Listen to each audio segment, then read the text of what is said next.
Saúde, amada igreja, na paz do Senhor. Gostaria de desejar a todos um ótimo domingo. Estamos aí encerrando mais um mês, para a glória de Deus, esperando que o resto do ano seja cheio de graça, que o Senhor venha estar nos dando vitória. Gostaria desde já manifestar aqui os nossos sentimentos pela família do evangelista irmão Jorge Lacerda, lá de Santa Catarina. Ele é de São Paulo, mas ele está ajudando a co-pastorear a Assembleia de Deus lá em Sombrio, onde o papai mora. Acabou de falecer esta manhã. Gostaria de dar mais uma palavra para os irmãos. Sabemos que o nosso querido irmão pastor Jairo já falou aqui. Nós sabemos que muitas pessoas estão tendo sintomas leves desta doença, mas este é um vírus mortal e precisamos ter um grande cuidado. Eu passei 14 dias em casa, tive apenas sintomas leves no primeiro dia. Graças a Deus o remédio fez efeito, mas nem todas as pessoas reagem da mesma forma, irmão Isaías. Cada organismo é diferente a reação. Nós temos o nosso pastor Marcos Gomes aqui, que sabe da dificuldade que foi a volta, né? Meus irmãos, até a mamãe me ligou agora de manhã, depois do falecimento, evangelista irmão Jorge, falando: cuidado, na volta os médicos dizem que demorem uns 15 dias para você voltar ao normal, e nós temos que ter esse cuidado. Pastor Marcos esteve aqui na igreja, passou todo o seu tempo de quarentena, mas ainda com o pulmão fraco. Então cada pessoa age diferente, nós temos que ter o nosso cuidado. Se você tem algum sintoma, meus irmãos, fique em casa, sabe? Faça a sua parte, não só por você. Talvez você está bem, mas você pode transmitir a alguém e depois pesar sua consciência sem saber se essa pessoa, ela é uma pessoa que vai ter uma reação diferente do que a sua. Então vamos fazer a nossa parte, cuidando não somente de nós, mas dos da nossa família e também daqueles próximos de nós, ou até mesmo quem nós não temos conhecimento algum. Gostaria de deixar esta palavra no início, porque nós precisamos saber que o vírus é real. A minha cunhada, a doutora Elane, que eu gostaria de agradecer agora em público aqui, ela até disse: Moabs, até fico com dificuldade quando você vai falar para os outros que você não teve sintoma nenhum, porque muitas pessoas vão pensar que este vírus é um vírus comum. Não, cada pessoa tem uma reação diferente, o remédio age diferente e nós precisamos ter os nossos cuidados. Temos aí os nossos pastores. Pastor Marcos está em casa descansando, repousando, para depois estar trabalhando conosco aqui. Pastor Edivaldo está repousando. E como já foi falado dos nossos irmãos, estamos tendo o nosso cuidado. Você tem o seu cuidado, claro, mas é importante também podemos estar na igreja, sabe? Graças a Deus por esta mídia, as câmeras que podem levar aquelas pessoas que estão em casa, mas sempre é bom estarmos na igreja, aprendendo, tendo comunhão um com o outro e buscando um pouco mais de Deus. Gostaria de mais uma vez aqui também mencionar, estou contente de ver o Marcelo ali atrás. No dia antes de eu começar minha quarentena, ele esteve aqui pedindo oração, e já vi que ele está vindo toda semana aqui na igreja. Que Deus continue te abençoando, Marcelo. Vi ele aqui na sexta-feira, hoje aqui de novo. Que o Senhor possa continuar te abençoando.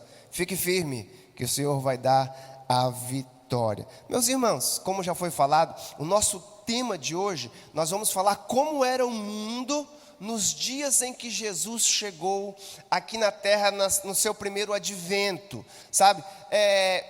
Nós precisamos entender, e eu ministrei para os jovens na sexta-feira, que o pecado, ele é um vírus muito mais mortal do que Covid, do que AIDS, do que H1N1, de qualquer outro vírus. E ele precisa de um anfitrião para viver, assim como o vírus do Covid precisa. Ele só vive no anfitrião, ele não vive muito tempo fora. Mas o pecado, assim que ele entrou na humanidade, a Bíblia nos declara que Deus já tinha preparado um antivírus. Até agora ainda não descobriram uma vacina concreta para a Covid, mas a vacina contra o pecado é o sangue de Jesus Cristo, que nos restaura e nos traz de volta aquilo que Deus tem para nós. Mas Deus tinha estipulado um tempo. Sabe, nós temos o nosso tempo cronológico.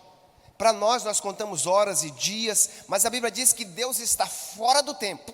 Ele criou o tempo para nós, irmã Tânia, e nós usamos o tempo. Mas a Bíblia diz que quando o tempo de Deus, meus irmãos, se une com o nosso tempo, se torna o que a Bíblia chama de o tempo kairos, o momento certo, também conhecido como a plenitude dos tempos. Quando a plenitude dos tempos chegou para Jesus, o Messias vir à terra, a Bíblia diz que tudo estava preparado.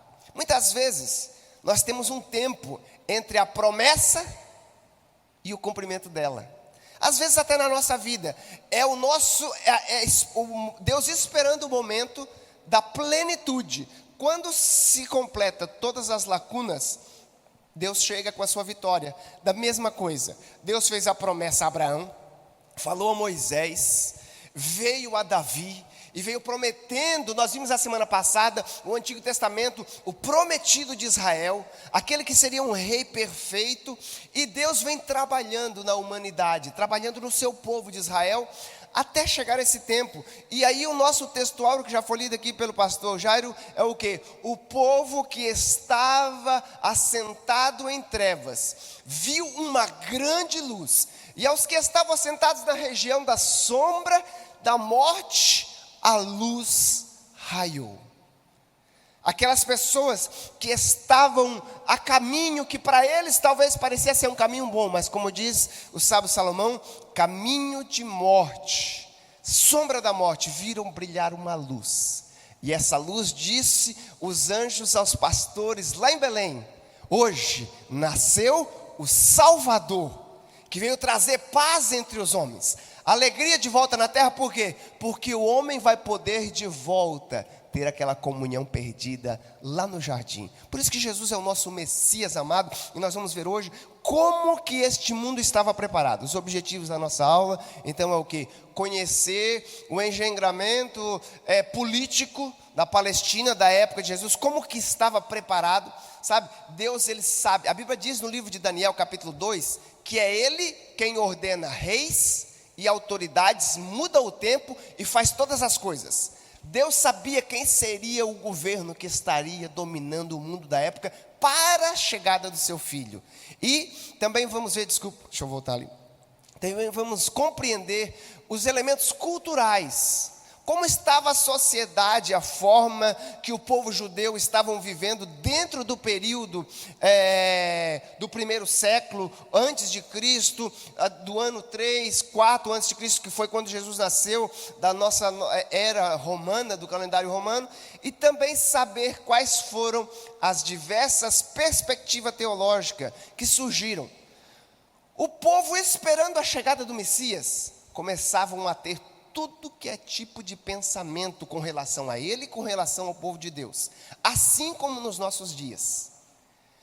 Todo mundo fica, o que está acontecendo? Uns dizem que Jesus vai voltar agora. Outros já falaram que voltou em 1988. 88 razões porque Jesus vai voltar em 88. Depois 2012. E as pessoas ficam vindo tantas teorias sobre a volta de Jesus e não querem dar atenção ao manual.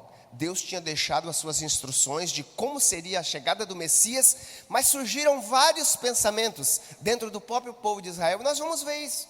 Então hoje, a nossa aula vai ser uma aula histórica. Nós vamos ter aqui um aprendizado sobre como que Deus preparou este momento conhecido como a plenitude dos tempos, que diz o apóstolo Paulo. Chegando à plenitude dos tempos, Jesus Cristo veio, nascido de mulher, para se cumprir, para pagar o preço, para ser o nosso parente próximo, para poder entender e nos mostrar que Ele sabe o que o pecado causa nas nossas vidas. Sabe, tem pessoas aí tendo dificuldade, qual o sintoma do Covid, qual o sintoma, mas tem uma coisa, o sintoma do pecado é a morte, separação do homem de Deus. E neste momento certo, a Bíblia diz que o quê? O Filho de Deus se manifestou com características bem delineadas, apontadas por Isaías, apontadas por Jeremias, o próprio Daniel, Malaquias também fala de como seria a chegada deste Messias, como seria o seu precursor, e nós vamos ver este momento histórico em que Deus foi preparando. E aí, nós vamos ver o primeiro ponto da nossa revista, que é a situação política. não só da chegada do advento, mas nós precisamos entender que a partir do quarto século antes de Cristo, quando o povo de Israel volta do cativeiro, Deus já estava trabalhando. Deus usa primeiro quem? Um imperador que não está na nossa revista, que é o imperador Ciro, do reino persa, que depois se une com os medos, e ele dá um decreto, que o povo de Deus podia voltar para aquela terra, que eles tinham sido tirados um dia, mas o povo não volta assim tão rapidamente. Depois vai surgindo outros reis, outros imperadores, e a Bíblia diz que tem um imperador conhecido como Xerxes, algumas outras traduções vai dizer Artaxerxes, ele dá ordem a Esdras e a Neemias, que podem voltar para restaurar os muros e começar a construir o templo. Tudo isso fazia parte. Eles estavam preparando o caminho para a chegada do Messias. Mas tem uma coisa, eles eram escravos e nunca mais se tornaram livres. Eles serviam esses imperadores e eles não conseguiram fazer de Jerusalém o que era nos dias de Davi. Todo mundo sempre esperava o reinado de Davi, o reinado de Salomão. E Deus tinha dado uma promessa a Davi que viria um descendente dele, que reinaria num reino perfeito.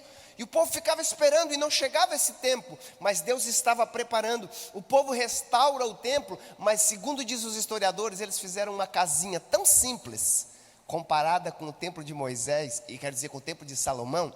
A Bíblia vai dizer, no livro do profeta Ageu, que o povo olhando para aquela casa, eles choravam. As pessoas choravam e diziam, olha esse templo. E Deus precisa usar o profeta Jeremias para dizer, o profeta Ageu para dizer para eles, olha, minha é a prata, meu é o ouro. Essa casa pode ser pequena, mas a glória dela será maior que a da primeira. A glória dela não era o que muitas pessoas imaginam aí que é a glória. A glória dessa segunda casa, que seria maior do que a primeira, seria que ela teria o prazer de ter o Messias entrando dentro dela. Esta é a maior glória. Mas mesmo ela sendo pequena, a Bíblia vai dizer que tem um momento, que vai ser um desses imperadores que nós vamos estar estudando aqui hoje, que faz algo maravilhoso. Ele reconstrói esse templo tão grande e até maior do que o próprio de Salomão, que é o imperador Herodes. Mas antes de chegar a Herodes, só para me complementar aqui a história, que a gente precisa ter esse entendimento. Nós vamos ter uma aula de história aqui hoje. A Bíblia diz que o próprio Deus, que conhece todas as coisas, Ele permite que um jovem, que muitas pessoas não davam nada, segundo diz a história, ele era magrinho, acabou morrendo de malária, porque foi contaminado por essa gripe, não sobreviveu, um jovem magro que o seu pai era um grande rei, e ninguém dava valor para este príncipe. E ele começa com seu exército dominar toda a região da época e de repente se torna o maior exército até hoje conhecido de todos os tempos. E o nome dele é conhecido como Alexandre o Grande, o Magno. Deus prepara este jovem para preparar um reino diferente dos outros. Enquanto que os outros imperadores escravizavam as pessoas, dominavam, matavam muito das pessoas da autoridade, matavam as mulheres e traziam para eles só os jovens, os príncipes, aquelas pessoas que poderiam dar sequência no seu reino. A Bíblia diz que este príncipe era diferente. Alexandre, ele conquistava as pessoas e levava para eles a oportunidade de alcançar um conhecimento maior, porque quem que foi a pessoa que teve sob a sua tutela Alexandre? Foi Aristóteles. O primeiro daqueles grandes filósofos, ensinou Alexandre a importância da política, a importância de se comunicar com as pessoas. E ele então passa para os outros povos a sua cultura, e aí vai entrar um termo que você vai aprender aí na escola: a helenização do mundo. O que? Ele começa a passar para as pessoas a importância de buscar conhecimento, da onde vieram as coisas, como começaram tudo, e aí ele faz algo diferente. Em vez de arrancar das pessoas, ele vem trazer para eles uma mesma língua. E isso já foi Deus preparando todo o mundo conhecido da época, para que a mensagem do Messias chegasse a eles numa língua que foi escrita no Novo Testamento, no grego koiné, a língua que os soldados de Alexandre o Grande levaram para todo o mundo conhecido da época, para ser mais fácil de eles terem um conhecimento de quem Jesus Cristo era. Note, Deus estava preparando o mundo político da época para a chegada do Messias. Depois este reino acaba se dividindo porque o orgulho sobe ao coração do homem E morre Alexandre o Grande, e o seu reino se divide em 4 dos seus generais, e eles vão diminuindo, e o que acontece? Dá força para um novo governo que está crescendo, um novo império, pequeno lá da Europa, de uma região que ninguém dava valor, por 2 gêmeos conhecidos como Rômulo e Remo, e um deles se torna maior, e vem fundar a cidade de Roma, e de repente surge um novo império, conhecido como Império Romano. Esse império vinha tão feroz quanto o Império Babilônico e quanto o Império Medo-Persa, mas só que o mundo já estava numa posição diferente, deixada por Alexandre o Grande. E a Bíblia vai dizer que por mais que aqueles imperadores, primeiro tão conhecido César, Tibério Augusto, que vai estar aqui, que era aquele do tempo do nascimento de Jesus, tantos outros imperadores que tiveram, a Bíblia diz que eles eram o quê? Eles eram as pessoas que não conseguiam dominar todo o seu império de tão grande que era. Eles então começaram a colocar governadores, pessoas que iam cuidar de cada região.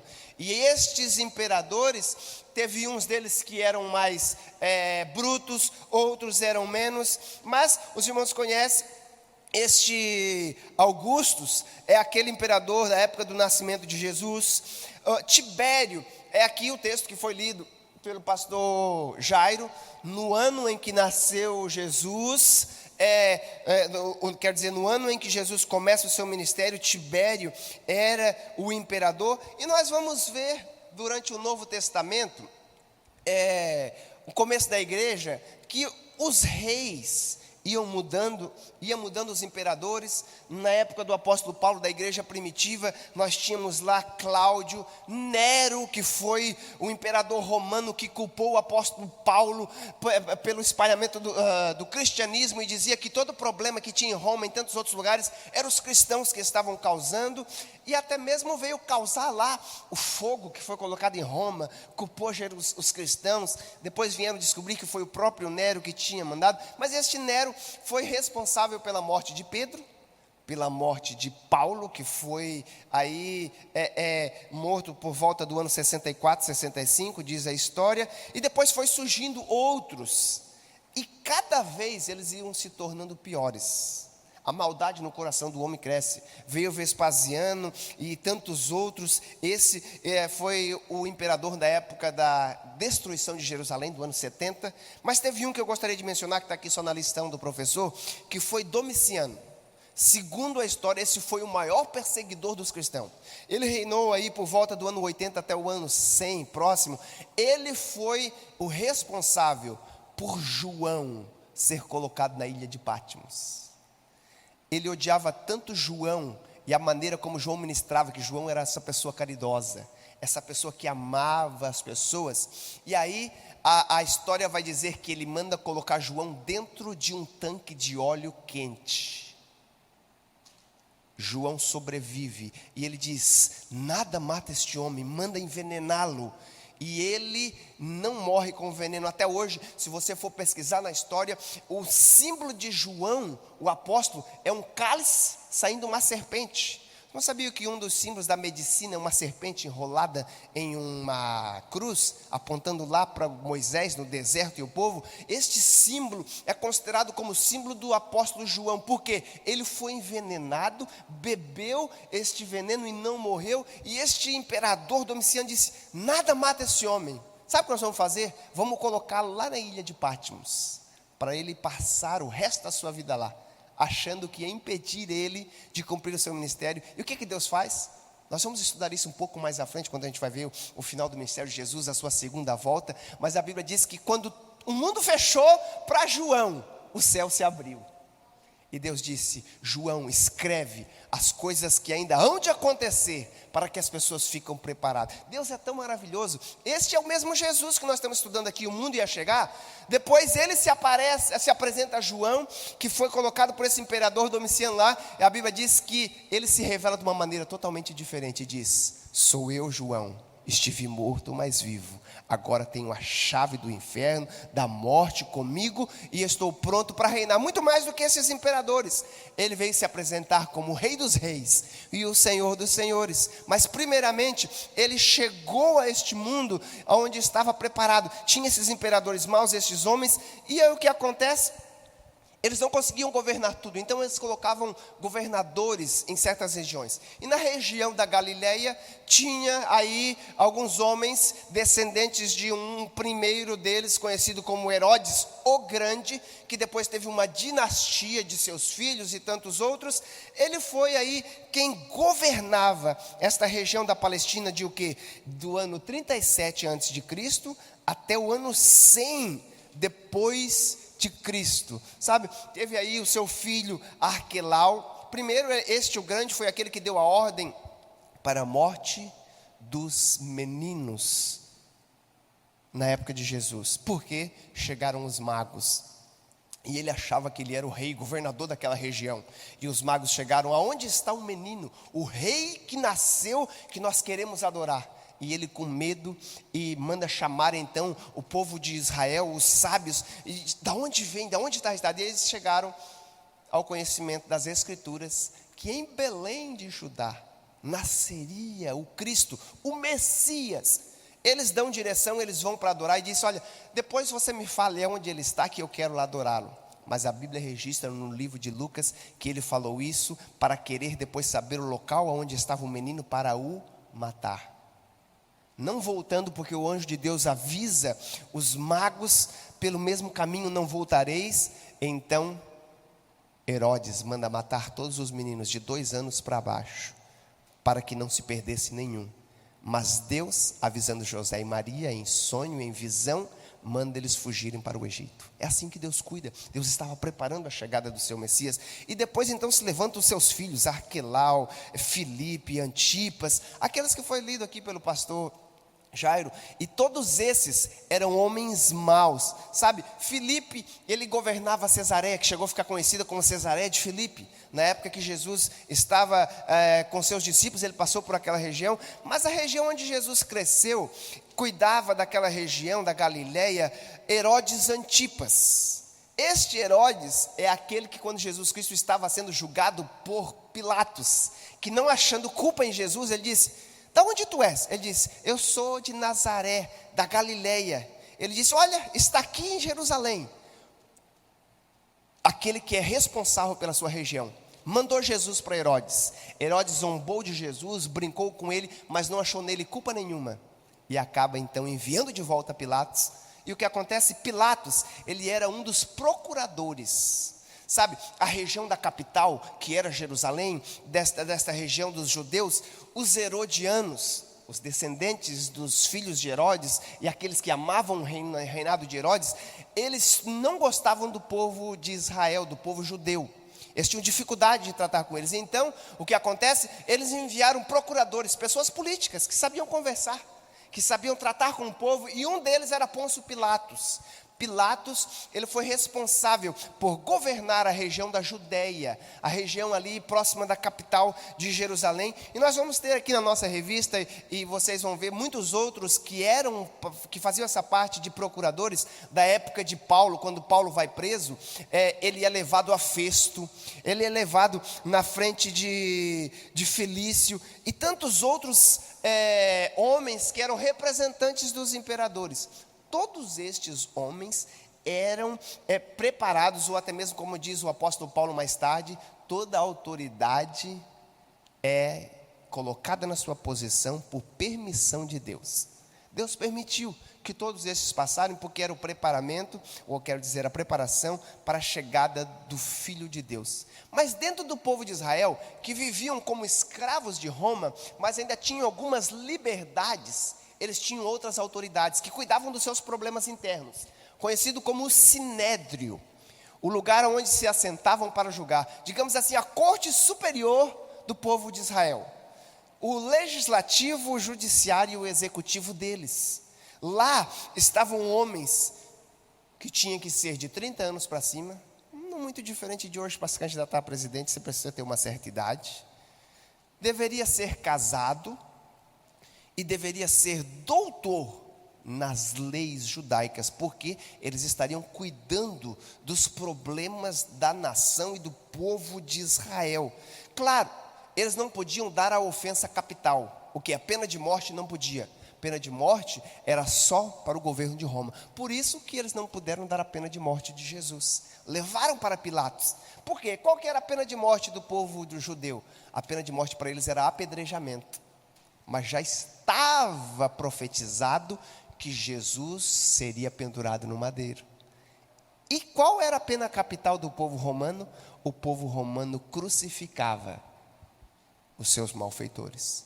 Por isso, foi se cumprir, Deus foi preparando tudo isso. E este era o cenário político em que estava preparado para a chegada do nosso Messias. Agora, como que era a condição do povo? No meio de todos esses imperadores, de todas essas guerras, como veio se tornar a situação? Meus irmãos, nós sabemos que o Brasil está mudando e tem mudado a cada ano que passa. Nós sabemos que desde que o Brasil se tornou aí um país independente, uma república em 1500 e alguns anos, para frente, a descobrimento, 1700, 1800, nós sabemos que o Brasil tem mudado. Tudo por causa dos seus líderes que tomam a frente. Nos últimos 20 anos nós temos visto aí como que com uma presença de querer cuidar do povo, estão cada vez mais roubando do povo. Talvez nós poderíamos ter aí um país que teria um menor nível de problemas sociais, porque temos talvez aí uma das maiores rendas, PIBs do mundo, mas somos um povo que sofre, considerado entre muitos os que têm o maior nível de pessoas abaixo da linha da pobreza. Problema social considerado por causa dos povos não é um negócio de hoje, já existia desde a época do povo, da época de Jesus. Já existiam pessoas que cobravam impostos. Tem gente que diz, o Brasil é o país que mais paga impostos do mundo. Meus irmãos, vocês não queriam estar na época de Jesus para saber como que os romanos tratavam aquelas pessoas, como que eles eram tratados. A Bíblia vai dizer, está aqui registrado na nossa revista, que o povo empobreceu tanto que quase 90% da população estava abaixo do nível da pobreza. Precisava do governo dar alimento e pão para eles sobreviverem. Era quase que como aquela expressão que chegou aqui no Brasil: eu vendo o almoço para comer a janta. Trabalhavam, recebiam diariamente, sabe? No entanto que o salário não podia nem esperar o final do mês, como é hoje. Hoje no Brasil está tão difícil, eu me lembro, quando eu era pequeno, papai e a mamãe têm comércios, e as empregadas, no dia 10 do mês, elas já vinham pegar o que a gente chama aqui no Brasil, o que é? Um vale. O salário é tão pequeno, que você recebe, mas depois do dia 10 você já tem que pegar um vale, um pouco do próximo salário. Naquela época a situação se tornou tão difícil por causa dos impostos, por causa da maneira que o povo governava aquela sociedade sofrida, que o salário deles era pago diariamente. Senão eles não sobreviveriam. Sabe, eles trabalhavam e recebiam, e o pouco que eles recebiam, a Bíblia diz que ainda era cobrado imposto em cima de imposto. O governo romano foi conhecido por muito tempo como um governo que dava certas liberdades, mas segurava o povo com uma grande porcentagem do que eles produziam. E aí, para ficar um pouco mais fácil de tratar com o povo, o que eles faziam? Eles chamavam pessoas do próprio povo para cobrar do povo, conhecidos na Bíblia como os publicanos. E aí, isso gerava mais raiva ainda no povo. Por quê? Porque eles, como que pode? Você pertence ao nosso povo e agora você está nos traindo. E a Bíblia vai dizer que esses publicanos, eles acabavam entrando no ritmo dos romanos, e eles cobravam além do normal. As pessoas tinham muita raiva dos publicanos. No entanto, que eles falavam: Jesus, como é que você está no meio de pecadores e publicanos? E Jesus Cristo dizia: foi para este que eu vim, para estes que são pecadores e que entenderam que não conseguem viver e tratar as pessoas da maneira certa, se não haver um salvador para eles. Os sãos, disse Jesus, não precisam de médico, mas sim os doentes. E eu vim foi para esses. Eu vim para esses, Jesus Cristo disse. E aí Jesus estava sempre no meio desses. Olha só, Jesus chamou um dos seus discípulos, Mateus, também conhecido como Levi, era um publicano. Jesus trabalhou no coração dele tanto que ele depois vai escrever o primeiro dos evangelhos, Evangelho de Mateus. Mas a Bíblia diz que ainda tinha alguns que eram piores do que os publicanos. O chefe dos publicanos, a Bíblia registra um deles, conhecido como Zaqueu. Tem muita gente que pensa que Zaqueu era apenas um publicano. Não, a Bíblia diz que Zaqueu era o chefe dos publicanos. Ele era odiado por muitos. Mas um dia ele teve um encontro com Jesus. Ele encontrou Jesus e a sua vida mudou. E o que acontece? Por causa dessa mistura de chamar pessoas judias para estar no meio do povo romano, cobrando seus impostos, essas pessoas se tornavam liberais, e aí começava o quê? Ter uma influência pagã no meio do povo. O que acontece? Você não é mais puro, você não é mais um povo judeu, você se mistura com os romanos, então você se tornou impuro, você não pode estar no nosso meio. Meus irmãos, o povo judeu, ele acabou não entendendo que Deus tinha chamado ele para fazer a diferença e conquistar as outras pessoas. Eles acabaram se separando, entrando numa redoma, e não queriam levar a mensagem de esperança a outras pessoas. A influência dos pagãos influenciou tanto aquele povo ali, que eles tinham, em vez de ter amor por eles, eles tinham raiva deles. Sabe o que aconteceu? A Bíblia vai dizer que se um gentio comesse na casa de um judeu, eles jogavam fora as porcelanas que ele comiam, não sentavam na mesma mesa. Por causa da influência pagã, acabou gerando este grande problema no meio do povo de Israel. Além do mais, o nosso próximo ponto da condição social vai dizer o quê? Por causa da fome, das dificuldades e tantos reinos que dominaram o povo de Israel, eles acabaram sendo dispersos. Eles eram levados para outras terras. Primeiro começou indo para a Caldeia, para a Babilônia. Depois levados para a região dos medos e persas, aonde? Lá para Suzã, lá para as cidades dos persas. O povo foi levado para um lado e para o outro, foram sendo dispersos pelos gregos. Os romanos montaram estradas que eram mais fáceis para circular os seus exércitos, e o povo começou a ser espalhado. E quando eles são espalhados, eles levam a sua cultura, mas ao mesmo tempo a sua cultura começa a mesclar com a cultura dos outros. Isso é normal. Nosso Brasil, ele é um país de todos os povos. Nós temos aqui os europeus, nós temos os africanos, nós temos asiáticos, tanto os japoneses e chineses, e vai tendo essa mistura de cultura, gente de uma região da Europa, gente de uma outra, aí vem se misturando com os índios aqui no Brasil. Nós temos essa mescla, e aí começa a misturar até mesmo os nossos costumes, a nossa maneira de falar, a nossa maneira de tratar, e aí muda o quê? Não só a nossa situação social, mas muda até mesmo a situação religiosa. Nós estamos falando lá do povo da época de Jesus, mas olha aqui o nosso Brasil, a diferença e a mescla que nós temos de tradições culturais religiosas dos africanos, a tradição indígena, a maneira que eles adoram seus deuses, os europeus, e esta mescla que nós temos, que muitas vezes dentro da igreja nós temos rituais africanos, que não tem nada a ver com a tradição que a Bíblia nos ensina da igreja primitiva. Não estou falando se é bom, se é ruim, estamos falando dessa mescla que aconteceu lá na época do povo de Israel. Sabe, o que acontece? No meio de tanta essa cultura, o próprio imperador era considerado um deus, e eles precisavam adorá-lo, e tinha o deus do sol. Meus irmãos, antes de chegar o governo romano, nós sabemos que chegou o quê? O Império Grego. E o Império Grego trouxe o quê? Trouxe os seus mitos, as suas divindades que eram metades deuses, metades homens. Zeus, o deus dos deuses, o seu filho Hércules e tantas outras deusas, e tanta mistura que foi trazendo ao povo da religião pagã, que o povo de Israel se colocou numa redoma. E se o povo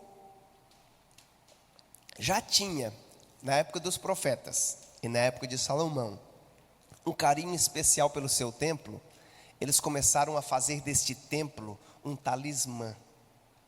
Sabe, o templo que eles viviam, essa imagem que eu coloquei aí para os irmãos, esse templo, na verdade, ele se tornou apenas um lugar de rituais, lugar de festas, As pessoas iam uma vez por ano fazer sacrifício pelos seus pecados, mas não entendiam para quê e por que Deus tinha permitido Salomão construir o templo. O templo nada mais era do que um símbolo do que Deus queria fazer com o povo. Um lugar para ter intimidade. Aqui vocês vêm para me adorar, para conversar comigo. E o templo, ele é um símbolo do nosso corpo. Por isso que hoje o apóstolo Paulo diz: não sabeis vós que o vosso corpo é templo do Espírito Santo? O Senhor quer estar com vocês. O povo, olha ali, se vocês olharem aqui nessa imagem,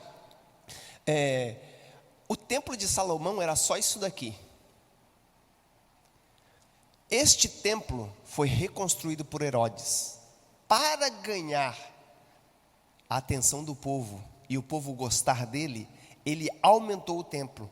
Ele fez, isso aqui é conhecido como o átrio das mulheres. As mulheres nunca podiam chegar perto do templo. Ele fez um espaço para as mulheres. As mulheres vinham, chegavam nessa primeira parte. Só os homens passavam daqui para frente, mas as mulheres já puderam chegar um pouco mais perto. E aí o que ele faz? Ele faz esse outro átrio ao redor, conhecido como o átrio dos gentios. Aqui até mesmo quem não era judeu podia ver, podia chegar próximo, sabe? E aqui era onde eles faziam seus câmbios, as suas trocas, onde Jesus chegou virando mesa e tantas outras coisas. Quando fala do templo, às vezes as pessoas: como que pode? Jesus entrou dentro do templo, eles estavam vendendo dentro do templo. Não, é toda a esplanada, todo esse espaço aqui era considerado o templo. Esse pátio aqui é aquele pátio tão grande que você vê lá em Jerusalém hoje, onde está a mesquita de Omar. Aquele espaço, aquela esplanada muito grande. Lá o povo de Israel estavam apenas vivendo de rituais. Sabe por quê? Este templo, desde que o povo voltou, ele era muito parecido com o de Moisés, quero dizer, com o de Salomão. Mas este templo nunca mais teve a Arca da Aliança. Eles ofereciam sacrifício, sim. Eles faziam seus rituais com os seus sacerdotes, mas não tinha a Arca da Aliança para jogar o sangue sobre ela. Mas a Bíblia diz que alguns anos depois chegou um que permitiu que o véu do templo fosse rasgado. E não importava mais ter a Arca da Aliança lá, porque Deus poderia sair e entrar por causa do novo e vivo caminho que Jesus veio restaurar. E agora Ele não só quer estar dentro do Santo dos Santos, Ele quer estar dentro do nosso coração. Este era o mundo que estava sendo preparado. E aí o povo sabia que lá naquele lugar, que tinha se tornado dessa maneira totalmente diferente do que era antigamente, os sacrifícios estavam sendo banalizados. Nós precisamos entender que o culto naquela época é diferente de hoje. O culto era apenas um serviço de sacrifício, não tinha louvores, não tinha leitura da palavra. Onde que eles faziam isso? Com a vontade de aprender, ter de volta aquele ensinamento que eles tinham na antiguidade, quando o povo foi para a Babilônia e nos seus exílios. A Bíblia diz que eles tinham saudade, então começaram então a estudar nas casas e foi fundando então as sinagogas. Sinagogas era qualquer um local onde tivesse pelo menos 10 homens, alguns deles tendo conhecimento, um escriba, tinham pelo menos um certo número de livros, de cópias da lei e dos profetas e dos escritos, ou dos que nós conhecemos como os provérbios e os poéticos, e já poderia começar um lugar onde eles estariam estudando e interpretando a lei, para que eles soubessem como eles estavam diante de Deus. Só que essa sinagoga não é como a igreja hoje. Na sinagoga as mulheres não podiam participar com os homens. Tempo depois, eles permitiram o local das mulheres, mas na sinagoga os homens somente discutiam sobre a palavra. Por isso que depois você vai ver mais à frente a dificuldade na igreja de Cristo que o apóstolo Paulo tem com as mulheres. Que as mulheres queriam fazer pergunta, que as mulheres queriam saber de muitas coisas que elas não participavam na época do povo judeu. E aí, a Bíblia diz que o apóstolo Paulo diz: é melhor que as mulheres fiquem em silêncio, porque estão fazendo muitas perguntas e falando muito, sabe? Nós precisamos entender um pouco da cultura. Às vezes as pessoas falam: como é que o apóstolo Paulo fala que as mulheres tinham que ficar em silêncio na igreja? Por causa da cultura do povo, que até então as mulheres não tinham participação. Aí, em vez de nós falarmos mal do apóstolo Paulo, nós vamos ver que ele está trazendo uma mudança. Ele está trazendo as mulheres para dentro da igreja, mas tudo tem um processo. E aí, além desta classe de estudo, ainda tinham as classes sacerdotais. Os sacerdotes eram um tipo de Messias. Você não sabia o que Messias quer dizer, o ungido? O ungido separado por Deus. Existiam os sacerdotes, que eram Messias, os profetas, que eram Messias, e os reis, que eram Messias. Nós vamos estudar mais à frente nessa revista. Nós estamos estudando sobre Jesus Cristo, o tempo de Cristo, como foi a vida de Cristo. Nós vamos estudar os ministérios de Jesus Cristo. E esses sacerdotes, que eram para ser os representantes do povo na presença de Deus, enquanto que o profeta representava Deus ante os homens, e o rei era uma representação do próprio Deus, aquele que governava. Esses sacerdotes, que era para levar o povo na presença de Deus, eles na verdade estavam com o seu ministério, digamos assim, tão deturpado, que eles faziam sorteios, vendiam posições de quem estaria ofertando e trabalhando. A Bíblia vai dizer que quando chegou a vez do pai de João Batista, que era Zacarias, era um sacerdote. João Batista se tornou o último dos profetas, mas ele era descendente de sacerdote. E o primogênito teria o direito de estar trabalhando na casa. Então, João Batista poderia estar trabalhando no templo. E a Bíblia vai dizer que estava tão deturpado, que o sumo sacerdote, além de ser descendente de Levi, ele era um sacerdote arônico.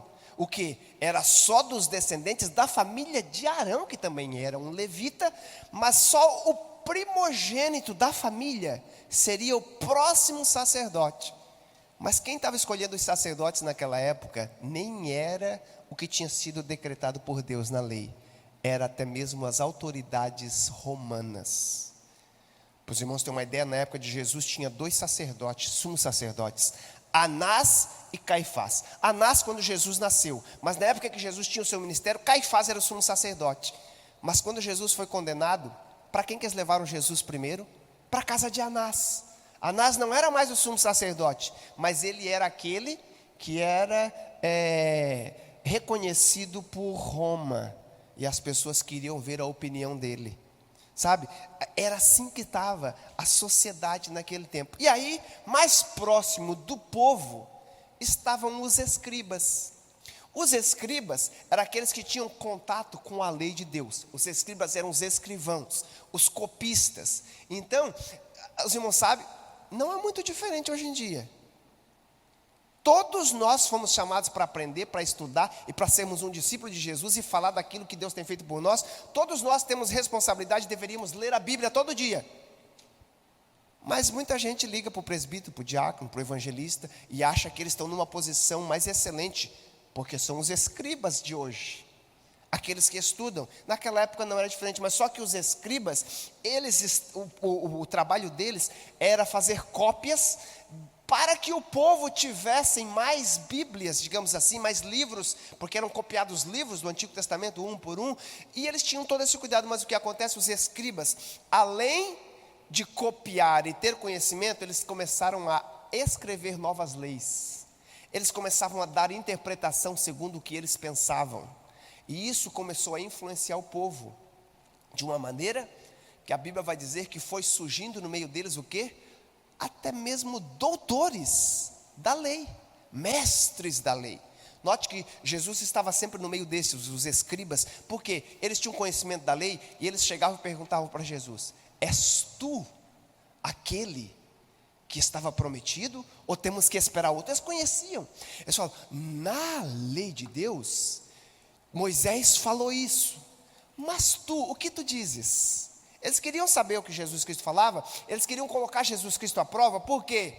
Porque eles estavam distorcendo a lei do povo, e eles não queriam ser pegos pelo que Jesus Cristo estava trazendo esse ensinamento ao povo. E aí nós vamos ver que por causa deles, também tinham múltiplos mandamentos de como que eles deveriam tratar estas pessoas. Sabe, estas pessoas, eles usavam a lei a benefício próprio. Eles queriam ser colocados em lugares melhores. Eles queriam os melhores lugares na sociedade. Eles queriam os melhores lugares em qualquer lugar onde eles chegavam. Eles queriam ser reconhecidos, a ponto de a Bíblia dizer que eles aumentavam as franjas. Sabe, Moisés, obedecendo a ordem de Deus, ele disse ao povo de Israel: nas 4 pontas das suas vestes, vocês vão colocar franjas. O tzitzit, o povo judeu usa essa expressão, o tzitzit, que é aquele manto colocado sobre eles, que eles usavam para orar, para lembrar os mandamentos de Deus. E tinha um número de nó, um número de corda certa. Por quê? Porque era o número de mandamentos, o número de ordenanças, 613 para ser mais específico, era o número de linhas e o número de nó. Mas o que acontece? A Bíblia diz que os escribas e os fariseus faziam o quê? Eles alongavam as suas franjas. E tinha um tal de um filactério, que era uma caixinha que eles colocavam nas testas, nos braços, com o mandamento da lei, para proclamar e dizer que eles estavam prontos para seguir a ordenança. A Bíblia diz que os escribas e fariseus aumentavam as suas caixinhas, um era maior que o outro. Se você ver os filmes da época de Jesus, você vai ver aquele turbante que eles usavam na cabeça. Você vai ver que os fariseus, os escribas, eles tinham um maior que o outro. Aquilo mostrava a presença, que este era a situação religiosa. Sabe, parece que não mudou muito, né? Hoje em dia nós vemos às vezes uma pessoa que chega aqui só porque está com um terno mais bonito, com uma presença mais, né? O ungido de Deus, aquele tanto, sabe? Nós temos a nossa posição de separado para o Senhor, mas aquele que está aqui à frente, que ensina, disse o apóstolo Paulo, ele não é maior do que aquele que está embaixo aprendendo. E nós temos que ter esse cuidado para não nos tornarmos, como Jesus Cristo disse, como os escribas e fariseus, por fora sepulcros caiados, pintados e tão belos, mas por dentro cheira mal, é um túmulo. Temos que ter esse cuidado para não estarmos da mesma maneira que estava o povo de Israel. Nós vamos acelerar aí com o nosso tempo, a aula está passando muito rápido, para nós falarmos dos partidos que mais estavam atuando no meio do povo. Aquelas pessoas que confrontavam Jesus, as pessoas que mais são mencionadas na Bíblia, além das autoridades judaicas, que são quem? Os partidos e seitas e divisões que existiam no meio do povo de Deus. Não muito diferente do que nós temos hoje em dia, sabe? A igreja de Cristo é uma. A igreja protestante é diferente da igreja romana, católica e apostólica, com seus dogmas e tudo mais. Mas desde Martinho Lutero e John Calvino para cá, nós temos visto muitas diferenças e muitas seitas e muitos grupos dentro da igreja. E não era diferente na época de Jesus. Já existia também essa diferença. A maneira que eles interpretavam a lei para a chegada do Messias. Até mesmo como eles iriam tratar. E cada um tem um nome que fala muito sobre a sua posição e como eles se viam. O primeiro que a revista vai apresentar eram os saduceus. Não sabe o que quer dizer saduceus? Saduceu quer dizer os justos. Eles se achavam melhor que os outros. Eles eram os justos. Eles faziam parte da aristocracia judaica. Era da alta sociedade. Eles não se misturavam muito com o povo. Eles se achavam os melhores. Sabe, eles interpretavam a lei de Deus apenas literal. Eles não viam o lado espiritual, o lado oral dela, sabe? E eles apenas respeitavam os livros de Moisés, a Torá. Eles não tinham o mesmo respeito pelos profetas e pelos escritos. E o que acontece? Eles até criam no céu e no inferno. Mas eles não acreditavam e rejeitavam a doutrina da ressurreição. Eles rejeitavam e não acreditavam em anjos e demônios. Por isso que em certo momento a Bíblia vai dizer que discutiam entre si fariseus e saduceus sobre a questão da ressurreição. E eles vão perguntar para Jesus: o que vai acontecer quando na ressurreição, que o Senhor tanto fala, se chegar lá naquele dia e tiver um homem que foi casado com uma mulher e ele faleceu, e a mulher, por causa da lei judaica, não iria ficar solteira se esse tivesse um outro irmão que ainda não era casado, casaria com ela. E ela casasse com esse outro homem, e aí esse outro homem morresse, e ela casasse com o terceiro. Quando chegasse lá no céu, qual seria o marido dela? O primeiro, o segundo ou o terceiro? E Jesus Cristo disse: vocês parece que estudam a lei, a palavra de Deus, e não aprendem? E Jesus diz: lá no céu não haverá casamento e nem se dará em casamento. Seremos como os anjos, não tem nem sexo masculino e feminino. Será algo totalmente diferente. Ele diz: não haverá mais reprodução. Eles não acreditavam em anjos e demônios. E Jesus Cristo, eles vêm falar de ressurreição. Jesus Cristo usa os anjos para dar um exemplo de como será lá naquele dia. Mas tinha um outro grupo. Os saduceus eram os justos. Os fariseus, sabe o que quer dizer a palavra fariseu? Fariseu quer dizer separado. Eles eram um grupo que se separava do resto.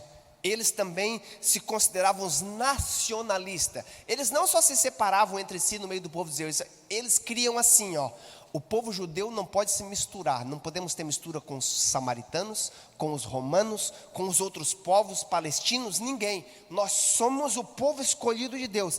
A maioria dos fariseus eram escribas. Eram pessoas que estudavam muito a lei, tinham muito conhecimento, mas só que tinha um problema. A Bíblia chama eles de hipócritas.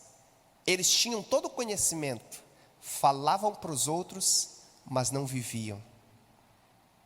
Queriam que todo mundo obedecesse à lei, mas a Bíblia diz que eles deturpavam a lei para si mesmos. Sabe, os fariseus, eles respeitavam a autoridade de todas as escrituras, ao contrário dos saduceus. Eles respeitavam a Torá, respeitavam os profetas, respeitavam até mesmo os poéticos. E eles tiveram muito confronto com Jesus, sabe por quê? Porque eles eram as pessoas que pregavam o reino de Deus. Eles criam no Messias que viria restaurar, porque eles eram nacionalistas. Eles não acreditavam que Roma governaria para sempre. Eles pensavam que Deus traria naquele tempo o seu Messias, que seria o seu rei. Por isso que eles perguntavam para Jesus o tempo todo: és tu que vai restaurar nesse tempo o nosso reino? Eles ficavam o tempo todo questionando Jesus, porque eles esperavam um Messias, eles criam na ressurreição e também esperavam uma destruição do pecado e do mal. Sim, alguém pode trazer aqui o microfone? O nosso irmão quer fazer um comentário aqui. Um diácono já vai estar trazendo. Sabe, e estes grupos, os fariseus, eles confrontavam muito Jesus, porque eles tinham muito conhecimento da lei, e eles tinham essas dúvidas, e eles se apresentavam a Jesus, mas eles eram não só nacionalistas, mas eles eram hipócritas. Eles não viviam aquilo que eles viviam. Só falar um pouquinho aqui do próximo grupo, enquanto o microfone chega aqui. O nosso irmão Isaías quer fazer um comentário? Os judeus hoje, que aguardam o Messias, que ainda aguardam os ensinos de Moisés, são saduceus naquela época? Olha, uma grande maioria. Nós vamos ver aqui a diferença entre os fariseus e os saduceus. Eles eram próximos um do outro. A grande diferença é que os saduceus, eles eram mais da aristocracia, eles se achavam melhores, mas eles eles se tornaram um pouco liberais, não aceitavam muitas das profecias, por isso que eles não acreditavam em anjos, não acreditavam na ressurreição. Já os fariseus eram aqueles que criam na totalidade das escrituras, por isso que eles criam e esperavam pelo Messias. Nós digamos então que hoje nós temos mais entre o povo judeu ainda, esses fariseus que esperam a chegada do Messias, que para eles ainda não chegou. Eles não entenderam que Jesus era o verdadeiro Messias, sabe? Então, digamos assim, claro que muitos desses partidos eles não usam mais essas nomenclaturas hoje. Poderíamos dizer que eles são talvez mais fariseus do que saduceus. Agora, um outro grupo que tinha eram os essênios. Os essênios eram aqueles que viviam mais místicos. O que era? Eles criam mais na espiritualidade, não somente na literalidade, na oralidade das escrituras. Eles se abstiam de relações sexuais, eles viviam celibato, eles praticavam rituais. Para ler a Bíblia e os escritos, eles não tocavam nela antes de tomar certos banhos, tomavam vários banhos. Eles copiavam as escrituras e tentavam passar para outras línguas, para que mais pessoas tinham conhecimento da palavra, sabe? E este grupo essênio se separou. Tinha um grupo do Egito e um grupo de uma região conhecida como Qumran, da onde foram encontrados os pergaminhos do deserto, do Mar Morto. estes viviam nos montes. Como são hoje os monges budistas que vivem separados nos seus montes, eram os essênios, eram estes místicos que viviam nos montes. Algumas pessoas até chegam a dizer que João Batista talvez era um essênio, porque ele vivia nos montes, separado das pessoas, a sua maneira de vestir era simples, sabe? Estes eram um grupo um pouco menor, mas os zelotes, esse outro grupo que nós temos aí, eles eram um movimento também religioso que se tornou fanático contra os romanos, sabe? Esse outro grupo, ele não aceitava Roma como governante deles, então eles se levantaram com muitas revoltas, sabe? Aquele preso que foi solto no dia em que Jesus Cristo foi crucificado, Barrabás, ele era um zelote. Sabe, os zelotes, eles lutavam contra o governo de Roma. E Jesus Cristo não tinha problema nenhum de estar no meio de todos esses povos. No meio dos seus discípulos tinham pescadores, que para muitos era considerado como uma profissão impura. Jesus Cristo tinha até mesmo pessoa estrangeira, que era Judas, que era um Iscariote, era um estrangeiro. Jesus Cristo tinha Mateus, Levi, que era um publicano. Mas a Bíblia diz que Jesus Cristo tinha Simão o zelote. No meio dos discípulos tinha um homem que pertencia a este grupo dos zelotes, que foram responsáveis pela revolta judaica que resultou na queima de Jerusalém, na destruição de Jerusalém nos anos 70 aí, por um tal de Judas. Me fugiu agora aqui o sobrenome deste homem, que foi um revolucionário. E ainda tinha alguns outros grupos. Aí nós temos na revista de vocês os herodianos. O que eram os herodianos? Os herodianos, segundo algumas pessoas, eram os saduceus de esquerda. O que? Eles eram da auto-aristocracia. Enquanto que os saduceus respeitavam a palavra de Deus, os herodianos, eles eram a favor do governo. Por isso que eles tinham esse nome herodiano. Eles eram judeus que aprovavam Herodes como rei e como governador que dominava sobre eles. E por isso que tinha esta certa antipatia entre um grupo e outro. Um era a favor do governo, o outro não era a favor do governo. Um era a favor de se separar, outro era a favor disso.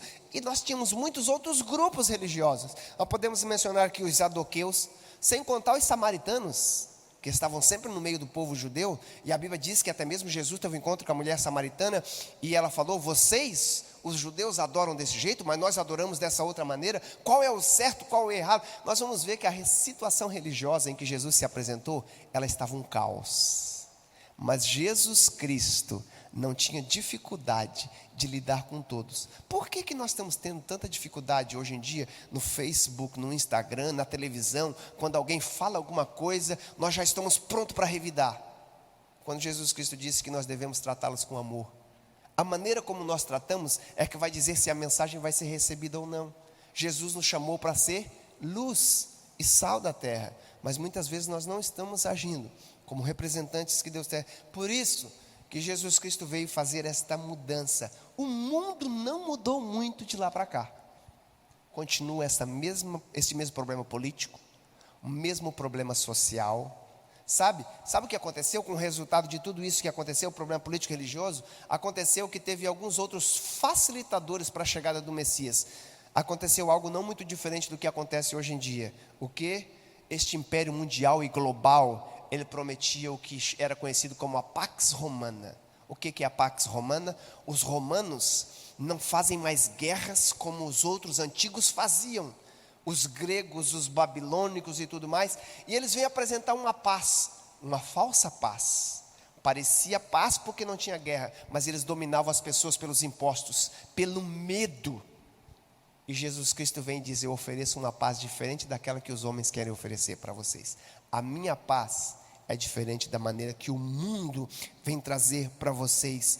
E tudo isso que acontecia era consequência da política, da cultura, do comércio e até mesmo da maneira ou da língua que eles usavam para se comercializar. Não muito diferente de hoje. Naquela época já estava começando um termo que hoje é algo muito comum: a globalização. O quê? Como que as pessoas começavam a se comunicar entre si? Por causa da Grécia, do governo grego, eles tinham uma única língua. E a língua grega era a língua comercial, como hoje. Todo mundo está estudando inglês, porque inglês é a língua universal para trabalhar. Se você trabalha com economia, se você trabalha com turismo, independente do seu trabalho, o inglês vai abrir portas, vai abrir fronteiras. As propagandas que nós temos aí. Naquela época, a língua era o grego. Se todos falavam essa língua, seria mais fácil. E isto contribuiu para a chegada do Messias e para a divulgação da sua mensagem. E isto também somado à filosofia grega. O que era a filosofia? Era a helenização que a Grécia trazia, que era o quê?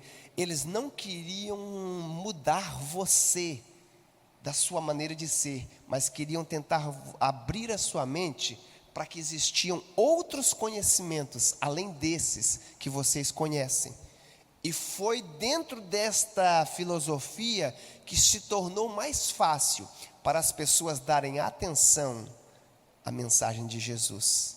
Porque Jesus Cristo vinha dizendo, ó, eis que eu digo a vocês a verdade. Em verdade te digo. Sabe essa expressão em verdade que Jesus Cristo usava? Ele estava dizendo, ó, tem muito ensinamento, tem muita filosofia, mas eu quero falar para vocês o que é a verdade. Sabe? Lembra de quando Jesus foi confrontado com Pilatos, ele disse, o que é a verdade? Este tem sido o questionamento da humanidade por muitos tempos. Os filósofos gregos e tantos outros buscavam conhecimento.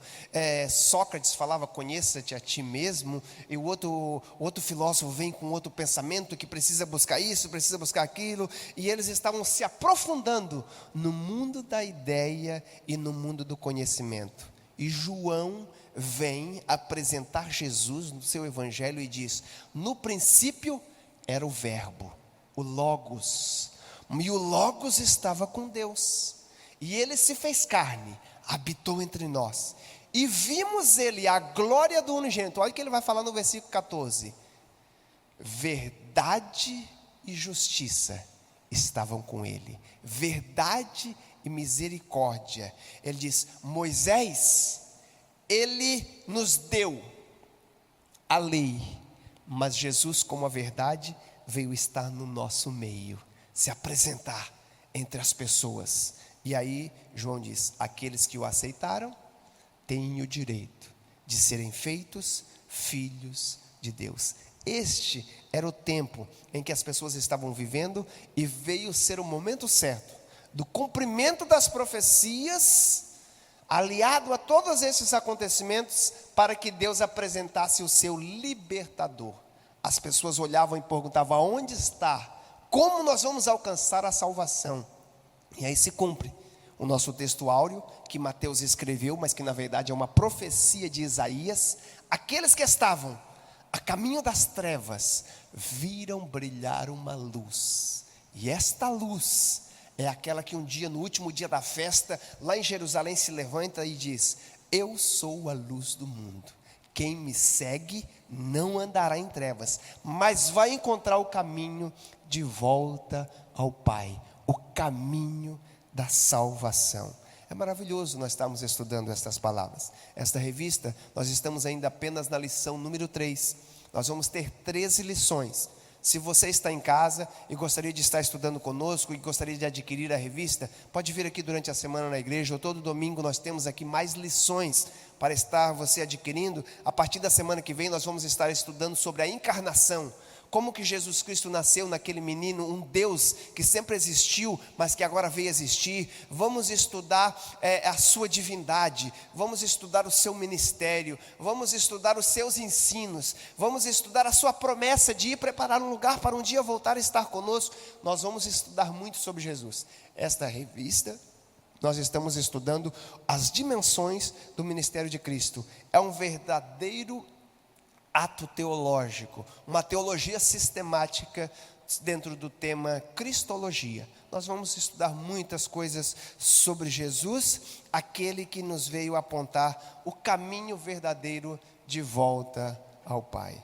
Antes de encerrar e já convidar os nossos irmãos para estar preparando o nosso momento da oferta, eu gostaria de dizer se os irmãos gostaram dessa aula e gostariam de vir participar conosco. Vamos ter muitas outras toda semana aí no nosso canal Adna Oficial, a partir das 9 horas até 10h40, 10h45, por aí. Nós estamos encerrando, vem estar conosco.